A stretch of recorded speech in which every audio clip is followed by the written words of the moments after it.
क्या होता है जब अरबों डॉलर का एक सपना एक ऐसे ट्रैफिक जाम में बदल जाए जिसका कोई अंत ही ना हो। आज हम समृद्धि महामार्ग के उसी टूटे हुए वादे की पड़ताल कर रहे हैं जो कागज पर तो एक बहुत बड़ी क्रांति थी, लेकिन सड़क पर एक मुसीबत बनकर रह गई।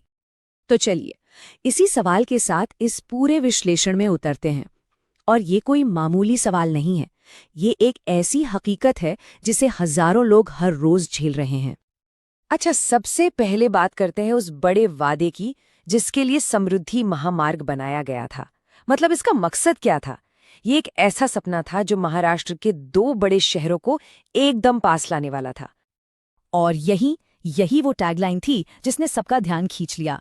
एक मल्टी बिलियन डॉलर प्रोजेक्ट जिसका मकसद था सफर में क्रांति लाना, टाइम बचाना और डेवलपमेंट को रफ्तार देना। उम्मीदें बहुत ज्यादा थीं, शायद हद से ज्यादा ही ऊंची थीं। तो आधिकारिक तौर पर तो ये एक्सप्रेसवे चालू है, ऑपरेशनल है। लेकिन एक मिनट, क्या ऑपरेशनल होने का मतलब सच में वही है जिसका वादा किया गया था? चलिए देखते हैं कि जमीन पर सच्चाई आखिर है क्या। तो अब आते हैं इस विश्लेषण के सबसे जरूरी हिस्से पर। हमारे फ्लैट्सकार्ट के ऑन ग्राउंड एनालिसिस ने मुंबई के आखिरी छोर पर आखिर देखा क्या। ये जो आंकड़ा है ना, ये चौंकाने वाला है। सिर्फ वाडपे से ठाणे तक के आखिरी कुछ किलोमीटर का टाइम है ये। जरा सोचिए, लगभग 3 घंटे एक ऐसी दूरी के लिए जिसे शायद पैदल भी इससे जल्दी तय कर लें। ये एक अकेला डेटा पॉइंट पूरी कहानी कह देता है ना? और ये सिर्फ नंबर्स नहीं है, हमारी फील्ड रिपोर्ट का ये बयान उस अनुभव को सामने लाता है, उस फ्रस्ट्रेशन को दिखाता है जिसका सामना रोज हजारों लोगों को करना पड़ता है। और बात सिर्फ ट्रैफिक जैम की नहीं है, बिल्कुल नहीं। हमारा एनालिसिस ये भी बताता है कि सड़क की जो क्वालिटी है वो भी बहुत इनकंसिस्टेंट है। मतलब पूरा सफर एक आरामदायक ड्राइव कम और एक थका देने वाला एक्सपीरियंस ज्यादा लगता है। तो सवाल ये है कि यहाँ आखिर हो क्या रहा है? आइए उस इंटरचेंज पर जो ये पूरा केओस मचा हुआ है उसे परत दर परत समझते हैं। देखिए, इसे सिर्फ ट्रैफिक जाम कहना ना आसान होगा, पर गलत होगा। ये एक सिस्टमिक बॉटलनेक है। मतलब एक ऐसी सिचुएशन जहां डिजाइन और प्लानिंग की कमी एक चेन रिएक्शन शुरू कर देती है और पूरा सिस्टम आकर ठप हो जाता है। देखिए ये काम कैसे करता है। 2 बड़े हाईवे का ट्रैफिक, हजारों गाड़ियां, जब सब एक पतली सी टेम्पररी सड़क पे आकर मिल जाती हैं तो नतीजा तो एक ही हो सकता है, एक कभी न खत्म होने वाला जाम। ये जो कंपैरिजन है ना, ये सब कुछ साफ कर देता है। एक तरफ है सपना और दूसरी तरफ एक बुरा सपना। जिस वर्ल्ड क्लास इंटरचेंज की प्लानिंग थी उसकी जगह एक टेम्पररी जुगाड़ ने ले ली है, और नतीजा हम सबके सामने है। और सबसे परेशान करने वाली बात तो ये है कि ये कोई छोटी मोटी देरी नहीं है।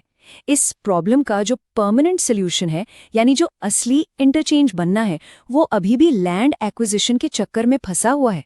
इसका मतलब साफ है, ये मुसीबत जल्दी खत्म नहीं होने वाली। तो अब आते हैं उस सबसे बड़े सवाल पर, इस पूरे इंफ्रास्ट्रक्चर फेलियर का रियल एस्टेट पर क्या असर पड़ रहा है? घर की कीमतों पर, प्रॉपर्टीज पर इसका क्या इम्पैक्ट हो रहा है? देखिए, सिंपल सी बात है, जब कनेक्टिविटी टूटती है तो इसका सीधा असर घर खरीदने वालों और इन्वेस्टर्स पर पड़ता है। भला कौन ऐसी जगह प्रॉपर्टी लेना चाहेगा जहां से बाहर निकलने में ही घंटों लग जाते हों? ये उन सब के लिए एक बहुत बड़ी वार्निंग है जो सिर्फ इंफ्रास्ट्रक्चर के नाम पर इन्वेस्ट करते हैं। और यही इस पूरे एनालिसिस का निचोड़ है। एक बड़ा सा एक्सप्रेसवे बना देना ही काफी नहीं होता। अगर उसका आखिरी छोर, उसकी लास्ट माइल कनेक्टिविटी शहर से ठीक से नहीं जुड़ती ना, तो पूरा प्रोजेक्ट अपनी चमक और अपनी वैल्यू दोनों खो देता है। तो हमारे फ्लैट्सकार्ट के इस गहरे एनालिसिस के आधार पर समृद्धि महामार्ग के वादे पर आज का आखिरी फैसला क्या है? क्या वर्डिक्ट है? हमारे जमीनी डेटा और सबूतों के बेस पर नतीजा बिल्कुल साफ है। वो जो 8 घंटे का सपना था ना, वो फिलहाल सिर्फ एक सपना ही है। देखिए, इसमें कोई शक नहीं है कि ये एक्सप्रेसवे एक बहुत बड़ी इंजीनियरिंग अचीवमेंट है, जरूर है।